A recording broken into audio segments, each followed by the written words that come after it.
Hey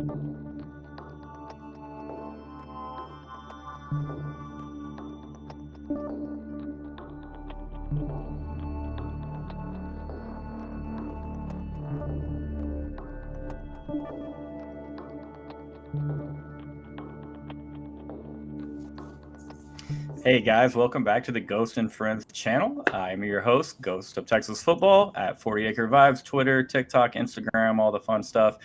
Welcome to a very special guest tonight, members of the Girl Herd, Miss Devin Daniel and Miss Michelle. I am not going to butcher your last name in front of our guests. I should have asked you before we started on this, but how are we doing tonight, ladies, and welcome to the channel. Good. How are you? Good. Glad to be here. Have all the Longhorns. I mean, we're 4-0. We're number one in the country. So like everything is better in my life right now. I've seen some other tweets and other Longhorns kind of saying the same thing, and I'm not ashamed to admit that's definitely me at the moment. Same. Someone was texting me today, and we are full on. We're insufferable fans at this point. We are the mess that is happening currently, and I don't even apologize for it. Sorry, I'm not sorry. Real quick, Kyle, you cannot hurt me because I just made a joke about my forehead before we went live. So hilarious. And I appreciate you being here, Kyle. Matt, thank you for checking in again, showing a lot of love lately, bro. Appreciate that a lot. But once again, ladies, welcome to the channel. I will be honest, the first time that I saw your ladies' account pop up, I was like, how have I not been following you guys? How have I not seen any of this? I think it was the Michigan hype video, maybe that y'all did, or like y'all were on the bus, y'all were having a good time, and so. But yeah, I was like, they're about it. You could tell y'all are passionate. Obviously, y'all are up in Ann Arbor, and so before we talk a little bit about that trip, if you don't mind telling me and the guests, how did you and your channel, your group, the Girl Pod, how did it all, or the Girl Herd Pod, how did it all get started? Yeah, I mean, this is so funny because it's actually just a part of our lives. We were part of the program. Two of us were part of POM, and myself, I was on the recruiting squad during college. And so thereafter, like, we just sort of stayed connected over the years and attended games all of the time and always talking about the team and wanting us to go back to our glory days of being number one. And so friends of ours, they were just like, you all are always talking about Texas football. You should have a podcast. So we sort of thought like they were joking. I think maybe they were for a little bit, but then over time, myself and Michelle and Angie just looked at each other and said, actually, we should do this. So in January, we started it out. Y'all been going since this January? Mm-hmm. Awesome. Well, that's always fun. I love that you've stayed connected and that you have that, lifelong bond over Texas football. A lot of us, that brings us all together. Obviously, it's brought us three together. So, Michelle, you did a little Palm Squad action down in Austin?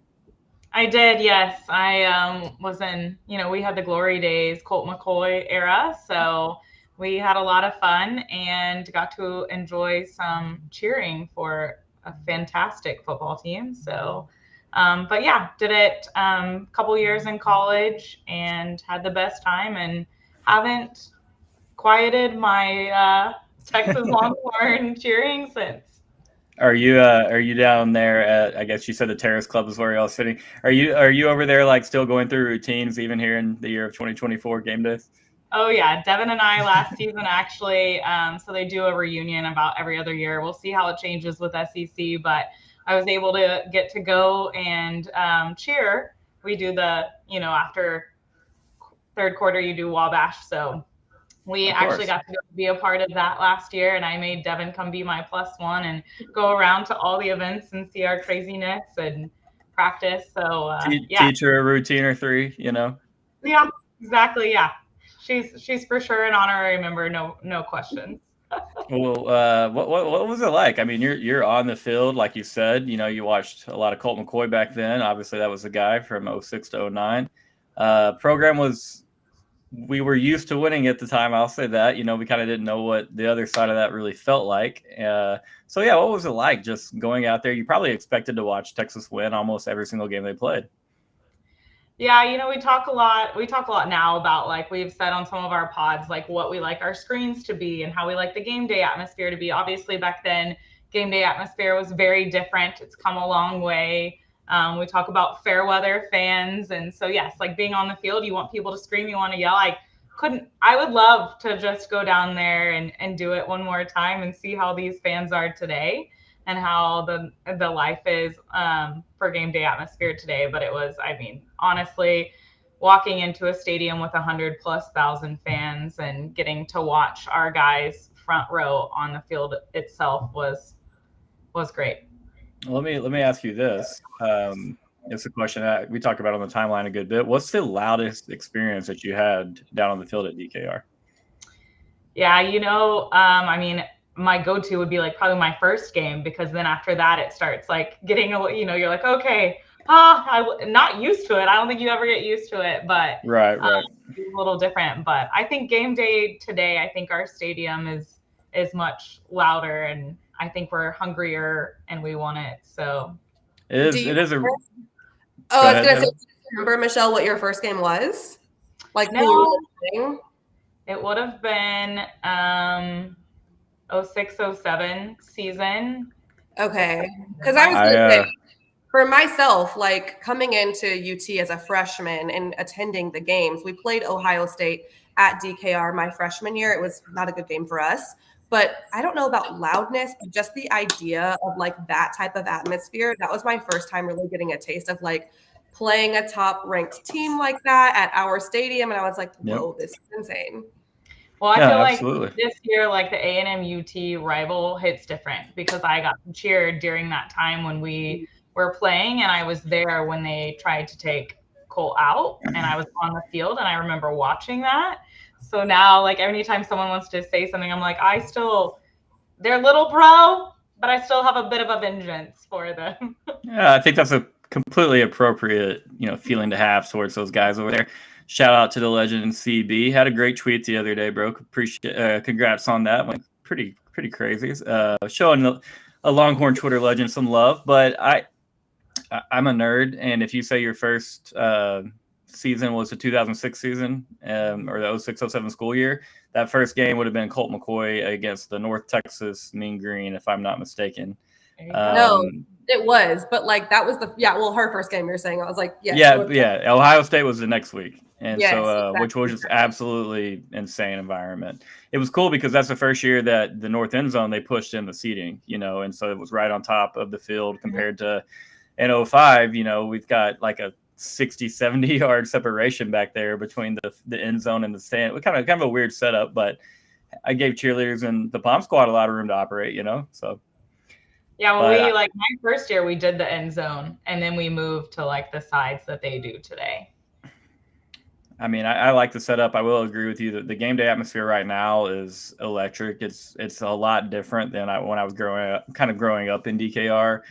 Students are incredible. They're a huge part of it. We've got more students we had at games back then, and they're rowdy. They're loud. I love that every time anyone comes out of the tunnel for the other team, it could be the punter, it could be anybody, and they're booing them a little bit, throwing some shade. I'll agree here. That 06 A&M game at EKR, that was they treated that one appropriately. They were real. Showed a lot of class in how they talked about Colt after that one. I remember. I still am like you, Michelle. That game still irks me a little bit, obviously, but I'll say this. So y'all were started in 2006. The loudest game at me for DKR, even to this day, I still say was the 2008 Missouri game. I don't know if y'all remember that. We had just dusted Oklahoma and Dallas to take they were number one at the time. We jumped from number 5 to number 1. I think Missouri was like number 2 the week before, but lost. They were still like top 10 or so. And they came to Austin for like a game day, night kickoff, number 1 Texas off an OU win. Place was rowdy. I wish I could go back and relive that one more time. So I don't know if you were there for that one, but sounds like you probably were. And that for me that's always a really, really fun memory to think about, because it was a great time. I just wish that season ended a little differently. I mean, don't we say that about last year too? Yeah, it's tough. It's tough to think about how close we've been now because I mean, honestly, a lot of people didn't expect Texas to make the playoffs last year. I mean, thought we'd have a pretty good team. Even myself, I think I had us at 10-2, which is right there on the fringe. Maybe you get lucky and get a backdoor into a playoff. But yeah, a little bit ahead of schedule. Shout out Sark.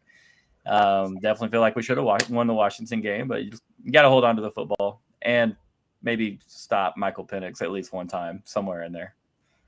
I mean, they did have like the best game of their season, I think. So, I'm gonna be honest. I was like so sad. I was like, God, we got to play Michael Penix in a dome again. Like it's what, January. I'm like, let's get, or late December. I was like, let's play somewhere outside. Let's get him a little wind, some rain. We had the better running game. I was like, let's find a way to help have the elements help us out. But yeah, he was dialed. He was a little bit dialed that night. It just had all the feelings of like a trap game, right? Like we had just played them in the bowl game the year before, lost at the Alamo Bowl, drew the begin, and I was like, oh, like, we were confident, but I was like, this just feels like a trap right now. Yeah.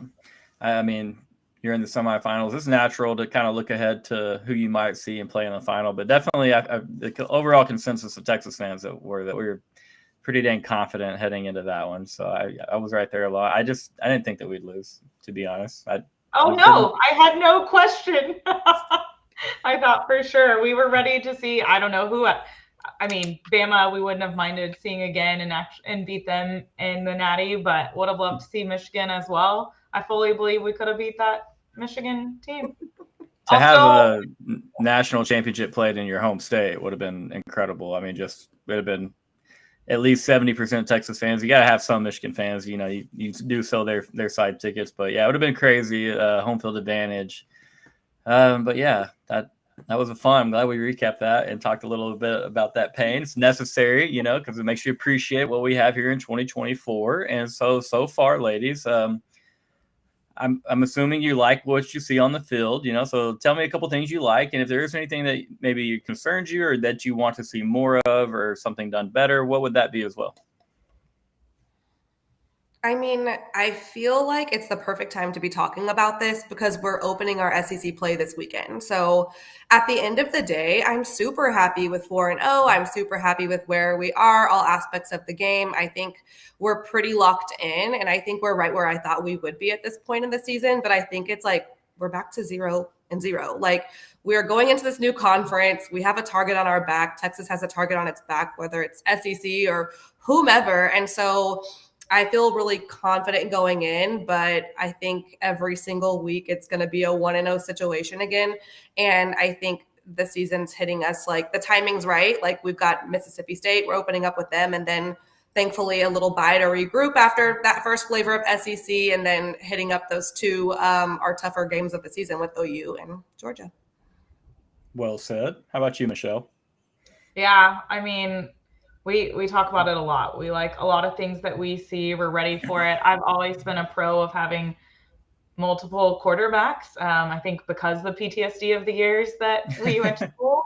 And so having Arch is great. Of course, I want to see this for Quinn. So, I mean, if I wanted to pick anything, I, of course, want Quinn to come back. I'm happy to have Arch play this game, have a bye week. But, yeah, I mean, we keep having conversations about 1-0, and I'd agree with Devin. Like this is the first SEC game.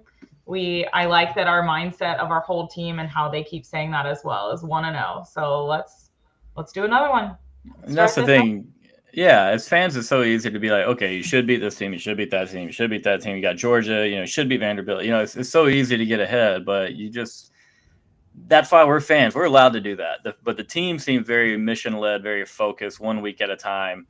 And this is, for me, these next few weeks after Mississippi, we're not going to lose to Mississippi State. They are just not in a good place. Like that is legitimately the worst team in the SEC at the moment. And any other SEC team, I would not speak with that much disrespect. But I don't even think it's disrespect. Their own fans will say the same thing right now. And but yeah, Oklahoma, Georgia, I mean, that's where, we did the same thing last year. We went to Tuscaloosa and dominated that second half, dominated Michigan for the entire first half. We're unscathed going into Red River, and we led a Sooner team that we should have beat probably by a couple scores at minimum. Obviously lead most of that game, find a way to hang on and win in the end. And I just need to see us take it to them. And then obviously you turn around with Georgia. And then the worst thing about it is that if we go through and we handle Mississippi State, we go through and handle Oklahoma, people are still going to say, like we're unproven. We haven't played anybody, because Michigan, we saw what they look like in week 2. Silly quarterbacks, not a silly quarterback situation, but didn't have it figured out. They're going to say Oklahoma's offense is bad, and it's all going to come down to the Georgia game in the eyes of, the outsiders or the haters. And I mean, we have a really, really good football team. We could very well lose that Georgia game. Doesn't mean we have a bad football team. And so, but yeah, those 2 games, that's what I have circled. That's big. And then of course, you look towards the end of the season. Kentucky's not that bad. Played Georgia close. Arkansas and A&M both on the road. I think that's the next batch of games that I worry about. So long way of asking you ladies, after the Georgia game, what do you think is the most difficult game on the schedule for Texas?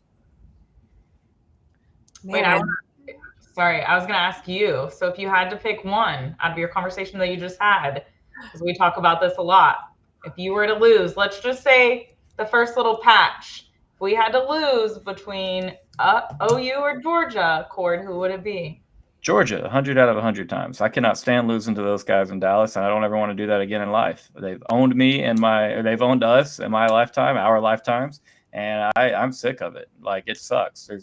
That's my Christmas. I tell people this all the time, and usually my Christmas stinks, and I hate it. It's my favorite day. I get all excited, and a lot of sad times walking out of the old Cotton Bowl. So if you lose to Georgia, that looks like a much better loss, obviously. You don't have to hear about it from Sooner Twitter. I have a lot of Sooner friends that I hear about it from as well. So it doesn't matter if I'm on the app or off the app. But I'm choosing Georgia there. Easy call for me. But what about you? This one's hard. I have such mixed feelings, but we've also said the same. Like, we feel it's ironic that we've gotten to a place, but we would probably say actually the opposite of you. Like, we're okay to lose to OU and win the rest of the season. Well, if we're winning the rest of if it's like who's our only loss to, I'm still gonna take Georgia. But if there's like some caveat in there where it's like, hey, you lose to OU and somebody else, I would go back the other way. I'm just tired of it. I hate losing to those guys. Last year we were the better team. 2021 we blow a 21-point lead. A ton of other games in there that hurt a little bit, and so I get it though. A win over Georgia, I mean, that immediately says, hey, we're SEC ready. The recruits, are going to react to that game. Obviously, we'd have 105, or I think we'll probably stick like 107, 108,000 in there that day. But I have a lot of happy Longhorn fans, is my point. So I get either side of that. It's just a personal thing for me, a vendetta. I hate walking out of there as a loser. I really that doesn't mean that we're happy about it. Look, like we're bringing a whole crew. We've been talking about it already all week long. Like, we're ready to go. It'll be interesting to see, Cord, if your feelings change as we get deeper into our new conference. Because a lot of that logic came into play for us. And again, not to disrespect OU, but that game in the Big 12 conference was truly when you're into the conference title. And now it's just a much different type of game. But back to what you were saying about us not playing anybody. I mean, do the goalposts move for any other team more than Texas? We went to the big house and beat the national champions from last year. Yes, sure, they lost players. So did we, as everybody saw on Twitter, right? But I promise you, if we win out through OU and Georgia game, it will still be something. I don't know what, but the people out there will come up with something. It's always something. These comments, you guys are right. Aggie Land isn't going to be a joke. We've also talked about that. Playing at Kyle Field is going to be, wild as well. But I'm much more confident going into that game. And I think maybe I just feel like you, Cord, about Aggies. We are not allowed to lose that game. Whatever has to be done. It does not matter. Chris, thank you for the kind words, sir. The Georgia game, that's going to be bonkers. I cannot wait to create false start penalties. I'm gonna wear that like a badge of honor. We did that in the second quarter. We caused 2 straight Georgia penalties. We were the difference in this game. Richard, appreciate the comment here. Y'all hit the like button. I need to do more of that. Appreciate the comments and the fans doing it for me. Subscribe to the channel, like this video, show our lovely guests some love, and also, ladies, if y'all don't mind, tell the people about your podcast. Where can they find you? What all platforms are you on? Everywhere. The Girl Herd. You can find us on TikTok, Twitter, Instagram, YouTube. So literally everywhere. Okay. Yeah. I think y'all have Spotify and Apple, everything, right? Like literally Yeah, we're everything. streaming So on all the normal, platforms, Spotify, Apple, iHeart, I think, what is it that Android uses? Outcast or something? One of those. too advanced for me. I just stream to two places. I gotta up the game a little bit.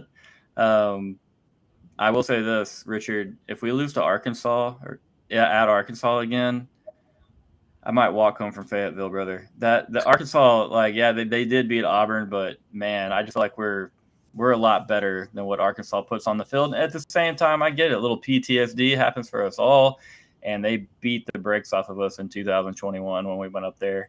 A little bit different, SARC program now, though. But so I think I know Michelle's answer. The game you don't want to lose the most is A&M. Is that fair to say? I mean, I don't know. I don't want to lose anything, Cord. I want to just win it out. This is an awful topic, and we can get off of that. It's just, yeah, for me, it's either way, that's hell because, we haven't dealt with the Aggies in a very long time. Some of us have probably forgotten what it feels like to lose that game. We've had plenty of instances where we've lost Oklahoma game, and so that is a very familiar feeling. Let's get off of that. We haven't played them in 12 years. Kind of like what you were saying, like I have a lot of Aggie friends, a lot of Aggie family. And I think obvious disrespect, no disrespect. They're not that great. So like losing to them would be way worse for us as well. Or it's just like another game. You can look at it so many different ways, but. Either way. So, I mean, we would have heard it from Oklahoma fans last year if we won the national championship, still lost to them. I mean, it's just a way of the world. Like in college football, it's really, really hard to go unbeaten. Even though people want to sit here and pretend like we have the easiest schedule in the world, when I can name you 3 or 4 SEC schools off the top of my head with an easier schedule, with one of them being the Aggies. So Twitter's a fun place, but my goodness, bias is real out there all of the time. Eddie, I love you, Eddie, but I don't think so, man. I'll let these ladies reach out to her, and we'll see what we can do. Oh my Eddie is something, man. So let me ask you this, ladies. You're talking about y'all spent a lot of time at DKR. Sounds like obviously very passionate, loyal fans.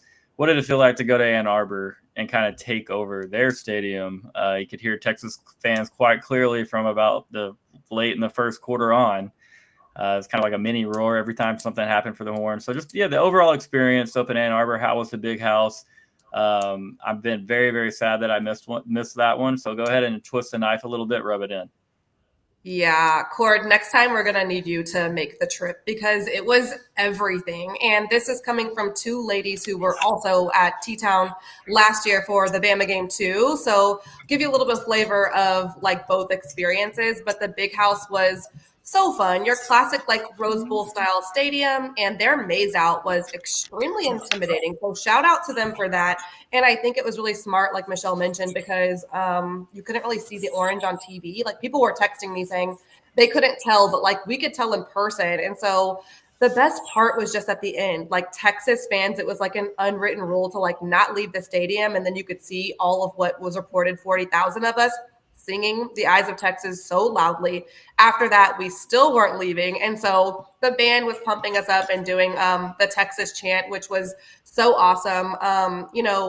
It's kind of interesting because their stadium and the whole like biggest like college football fan, like the stadium is not really that large. So we had like arguments with people who were Michigan fans while we were at the game about that. And that got really awkward. And they were just so loud, Cord. Like they were so loud. Of course, we got all those false starts and stuff. But I will say Bama was louder than them, but they were still very loud. Okay. Hey, I mean, it looked like a never-ending sea of maize, and like you said, as they started to kind of filter out, you could really see how much orange was there. It was really, really cool. Obviously, Texas travels as well as anybody out there, but thought Michigan fans would have made it kind of hard, or at least tried to make it hard to keep some Texas fans out. You can't keep everybody out, but yeah, you're talking about a third of the crowd on the road. It maybe more. It's pretty cool, but yeah, y'all definitely look like y'all had a pretty good time up there. How long did y'all stay in the Ann Arbor area? We stayed over the weekend. So we flew in the night before the game and then flew out the next day. And we made the most of it. That's for sure. You said you saw our videos, our Yeah. weekend recap. Yeah, it looked like a good time. I'll say that. Absolutely. That was the part that hurt a lot. I was like, oh my gosh, that's so fun. I can't believe that I'm sitting here. But next time, Columbus next year, hopefully, I'd love to go to the Horseshoe and watch Texas beat them again. Real quick, we have another question from Richard here. He says he has a lot of Sooner friends or family. Sorry about that, buddy. They drive you nuts between softball and football. I am so tired of Patty Gasso. I can't tell you, brother, how tired of Oklahoma softball I am. But yeah, I agree. Sark's built a different animal. Yes. Thoughts on the Tennessee-Oklahoma game, ladies? Did you watch any of it? Do you have any comments on the Sooners and how they look? Ooh, didn't watch that. Very interested that they changed their quarterback, though, especially since we're about to play them in a few weeks. And I will say, what I did see about the game was a lot of OU fans being like, how the heck are there so many Tennessee fans here? And everybody was like, welcome to the SEC. So I thought that stood out to me. I'm so curious to see, obviously Mississippi State's program is where it is. I don't know how they're going to travel this weekend, but it'll be interesting to see all of our home games, who all comes out. I think Georgia will be a key one to see, okay, like you said about the Michigan Stadium, are we going to let that many fans in? I just can never imagine that at DKR. I sure hope not. I think that the F1 weekend and it being such a big game hopefully helps out a little bit because the ticket prices for that one are pretty gnarly. Yeah, I hope we can keep it out. Maybe 10, 15,000. Even then I would be a little squeamish at that, to be honest. But what about you, Michelle? Did you watch any of the Sooners in Tennessee? Yeah, I mean, I was able to see a little bit, like mostly via my phone, just because I was traveling as well. But I mean, and all of the hype around the other UT. Texas OU is one of my favorite games. I mean, we've talked a lot about how we feel if we have strong feelings of winning or if we're okay to lose. But I'm excited for that game again. Like we've already talked about it a lot and already planning for everything. And I know you said it's like your Christmas. It's one of my favorite games of the year as well. I have a lot of friends and family in Dallas, and we definitely show out for that game. And I agree that in Sark we trust. We talk about it all the time, and I'm excited to see. I know that Quinn's girlfriend goes to OU, but I fully believe that he's ready to beat that team, especially after last year. Yeah, definitely. I definitely expect Quinn to have a big game. He did have the 3 turnovers last year. I imagine, hopefully, we see a healthy Quinn Ewers, a very dialed-in Quinn Ewers. Richard, I had to go back and rewatch the game. I was at DKR Saturday night. I did watch Tennessee and Oklahoma. Oklahoma has a very good defense. I'll tell you that straight up. They made a very potent Tennessee offense look mundane at times in that first half. I thought that was very, very impressive of them. But at the same time, that offense gives me a lot of confidence that it could be a game that plays out similar to Michigan. Just a lot of possessions in that one that at the end of the day, Oklahoma doesn't have the offense to capitalize on, and Texas's offense is too good to not put up points on Oklahoma. It's a lot of the same faces on that Oklahoma defense from last year, save maybe a transfer defensive tackle that they bought out from underneath us at the last second. But outside of that, we moved the ball on that Oklahoma defense. So, Richard, appreciate you listening. I think that I like the matchup with Oklahoma a lot, but I'll tell you right now, I think that defense is pretty fantastic. But all defenses will break at some point if they're not getting some type of help from the offense. Also thought, like you, Devin, it was interesting that they made the quarterback change. And then to find it more interesting, they scrapped what they were doing with Jackson Arnold, went with a different system. With Michael Hawkins, they eliminated the RPO game, kind of made him think less. And so part of me wonders, like, hey, what would have Jackson Arnold look like if he had less to think about, easier decisions to make? But at the same time, I liked what Michael Hawkins did. I did think it was really funny that Oklahoma screamed for the last few days that Tennessee did not back off in the second half, that they didn't, they didn't go conservative. And then there was a video today of Tennessee head coach Josh Heupel whispering in Nico Iamaleava, did I say it right? I think I said it right. Whispering in Nico's ear, hey, I pulled off in that second half because of the way our defense was playing. And I mean, he's right there. You can hear all of it. And there you go. So probably where I saw it from. Appreciate your work on Twitter again, CB. But yeah, I was like, well, that has to be a little bit humbling, a little bit of a gut punch, twisting the knife, etc. But there was a part of me, I'll be honest, Richard, part of me wanted Oklahoma to win because I wanted to be the one that rained on that parade. And I like when Texas and Oklahoma go into that game, highly ranked, unbeaten. That game means something on a national scale. But it's okay because the week after we'll play a game that means something, on the national scale when Georgia comes to town. But good question, Richard. Thank you for that. Let me ask you this, lady. Overall favorite memory of Texas football. Okay, that's the second part of my question. I forgot the first. But what started your Longhorn fandom? How did this all? Because y'all are into it. I love it. I respect it and appreciate it. But how did it all begin for you? For me, in terms of like becoming a Longhorn and attending the school, that was something that happened in fourth grade.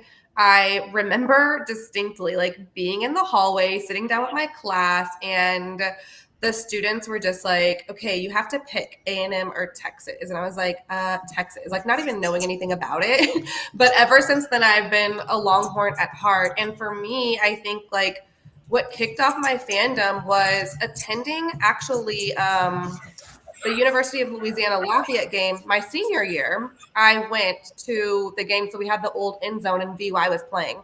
I got to see VY in high school at Madison too because I'm from Houston. So my dad sort of took me around, and so I followed his career a bit. And I think ever since then, I remember like about to go into college, the national championship, VY like winning with all my friends who were also going to UT. And I was like, oh yeah, we're like #1 in the nation. I love this. This is the school I'm going to. And so it kind of started before I ever got on the 40 acres, really. No, I love it. Vince, I mean, he had Texas as like, the coolest school on the block for for a minute there. Everybody kind of, I don't know. I think everybody nationally, rooted for Texas in a little bit with Vince Young there. I would have loved if you ladies your freshman year at UT in 06, if you would have gotten to watch Vince down close on the football field, Michelle. I would have been pretty jealous, but also very happy for you. So how about you, Michelle? What started off your Longhorn fandom?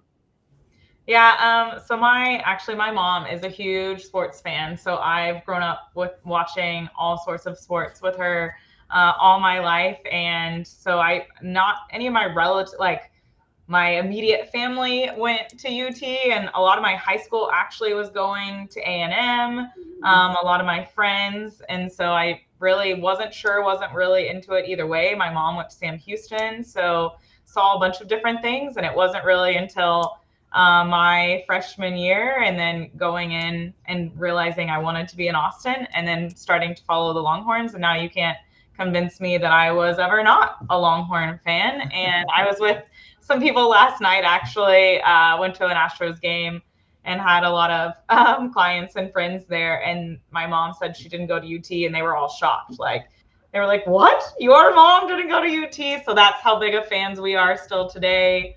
And obviously, yeah. So love it. Well, shout out, Mom.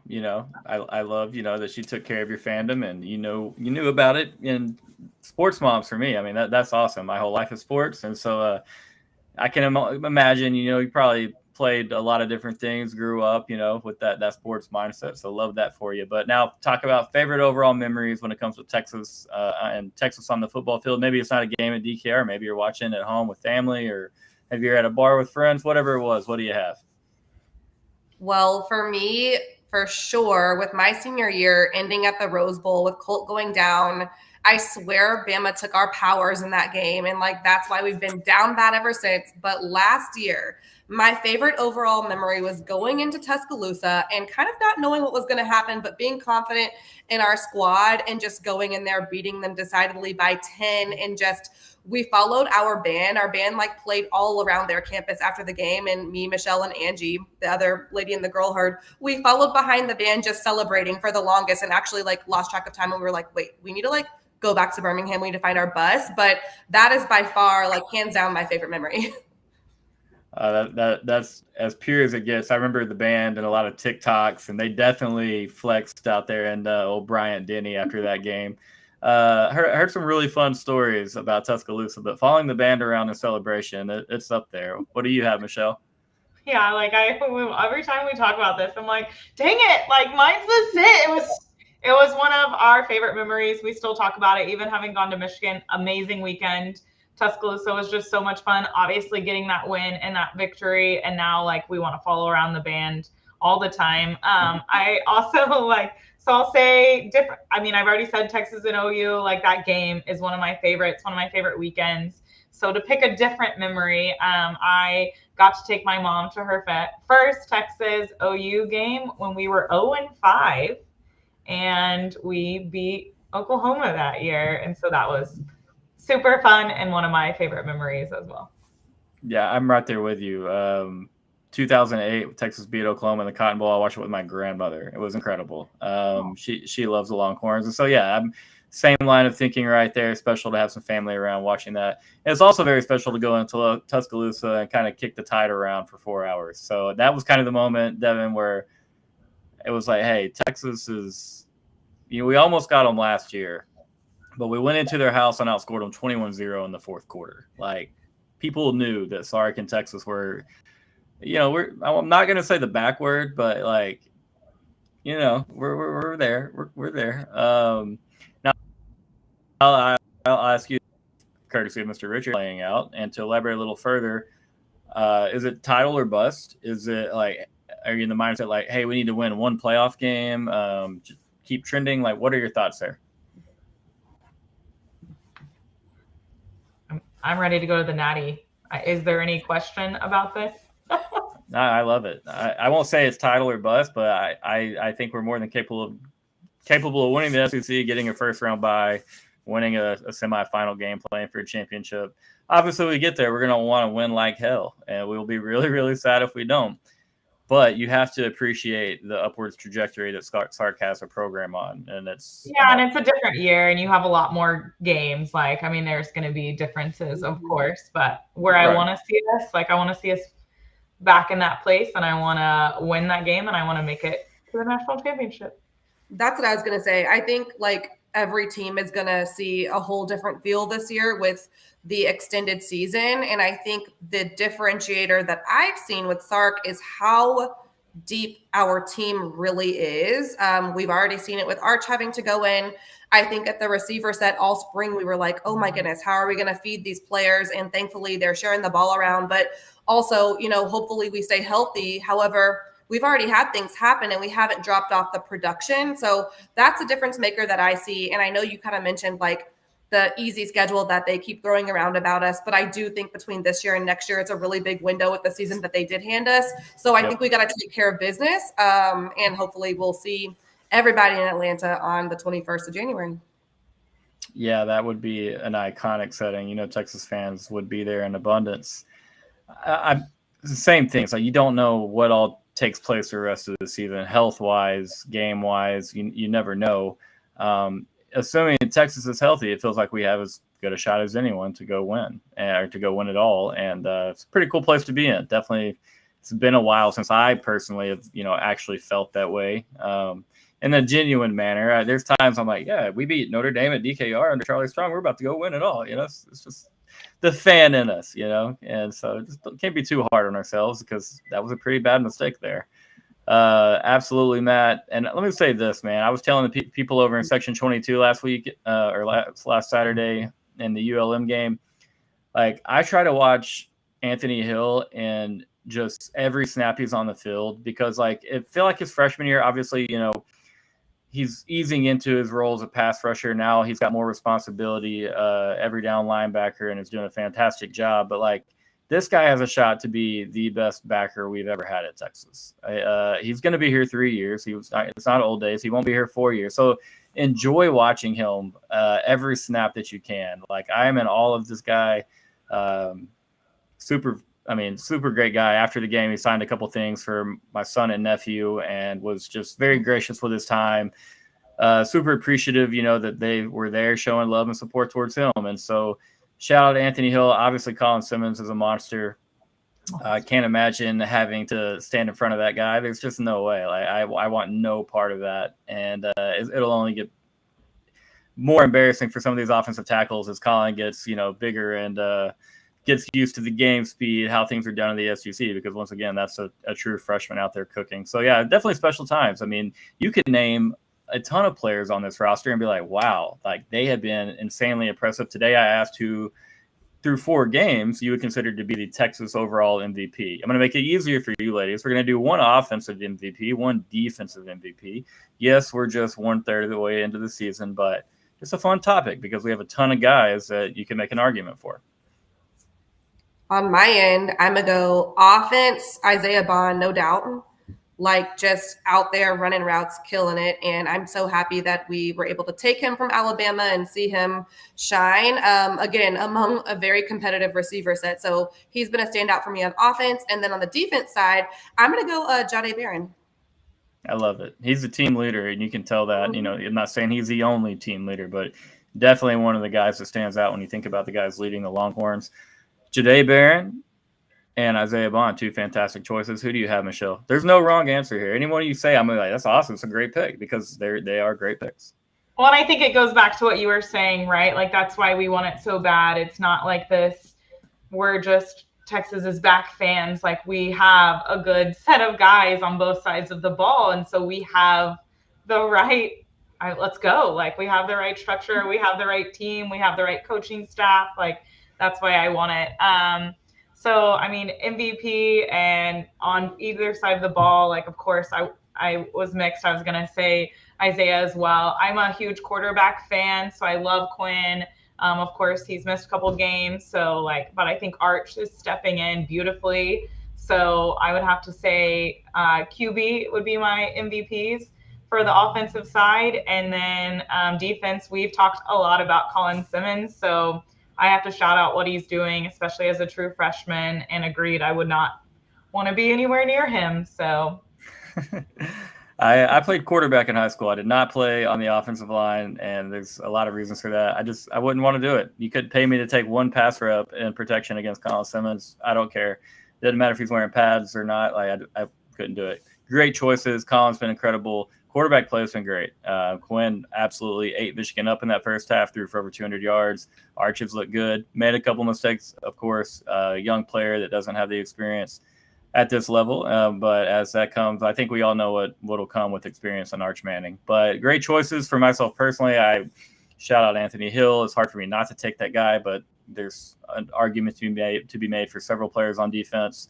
Love seeing Jahdae as a team leader, but let me give Anthony Hill the interception. Should have been a touchdown last week. I don't like the block in the back call. The guy was turning, and I told Ann after the game, I was like, I saw the running back mindset take over, and you had a tutty there, okay? I'm in my scorebook, DKR, you have a touchdown there. I know it means nothing, but definitely was excited. I love when we score on defense. There's just nothing better. But offensively, he was going so hard for that too, I have to say. So I hated it that they took it away. It was awful. Yeah, it's such a loud, cool moment. You know, I mean, everybody's going crazy, and then the officials have to ruin it with a very borderline call at best. But offensively, I'll shout out Jaden Blue. I think it's really cool that he came back from the early injury with Michigan and played in that second half. Shows a lot of leadership there. Obviously, had a massive game last week. And you ladies, you know, you took Isaiah and Quinn and Arch. So I have shout out Jaden Blue. There's no really wrong answers in there. The offensive line, if you chose them as a whole, a great answer. I was about to say, I have to shout out the offensive line for, the coverage they've been given. Like, we could say them all. I love that we all can say different ones. That's amazing. Yeah. Michael Taft, he should get a call out. Absolutely. Yeah. Malik, also great. Was really worried that Taft was going to get ejected for that targeting call last week. I just don't want him missing. Talking about a call that I'm glad they returned because that was, Isn't it nice to not have Big 12 officials? Officials are never perfect, but they were the furthest thing from perfection as far as officiating goes. Very hard to watch at times, and I have tuned in for a few Big 12 games, throughout the first few weeks of the season, and not much has changed over there. Well, there was a few calls on the Michigan game that we were like, are these Big Ten refs? Where did they come from? Yeah, that first touchdown we had, they got called back for holding. I don't think that was a hold, but he got whipped, and it's okay to say that. But I think I had one more question I saw I wanted to. Yeah, this is a great question from Chris. Who's a dream guest that you'd like to have on the Girl Herd pod? I think everyone could easily guess this one for the Girl Herd. We really want to have L'Oreal Sarkeesian on the pod, and we hope it happens soon. Definitely rooting for that to happen. CB, if you have any connections out there with Miss Sarkeesian, here's your chance to bring 2 or 3 ladies together, 4 ladies together, and let them have a good time over there on the channel. Once again, guys, follow, subscribe, like everything with the Girl Herd Pod. You can find them everywhere. Just Google it, and you'll have all your platforms available right there for you. I will say this, ladies. I'm very impressed. Y'all know ball. Y'all care about the Longhorns with a passion. It matches mine, and so obviously I have a big respect for that. You guys are welcome back anytime that you would like. Y'all have any questions, any topics, anything you'd like to bring up before I let you get out of here? I don't think so. It's been so much fun. Thank you so much for having us. This is great. Yeah, absolutely. Yeah, so much fun. You're welcome to join us as well. We love this. Yes, we would love that. I'm all about doing all the Texas football talk that we can. I talk about all college football. I think some people here in the comments know that.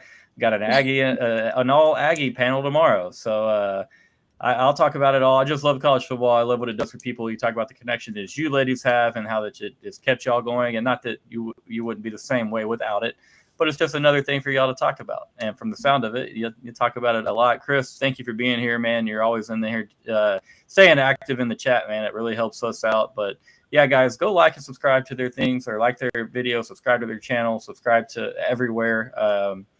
They're doing good work. I'm excited to meet the rest of the group, and hopefully we can all do this again. And yeah, hop into if you're watching on X, please hop into the bio on my profile, follow the link to the YouTube channel, show these ladies some love, like this video. Let's run it up. They did an incredible job. And yeah, they'll be back. So ladies, say goodnight. Sign us off if y'all would. Good night. Thanks so much. Y'all have a good one. Bye, everybody. Bye, guys. Welcome.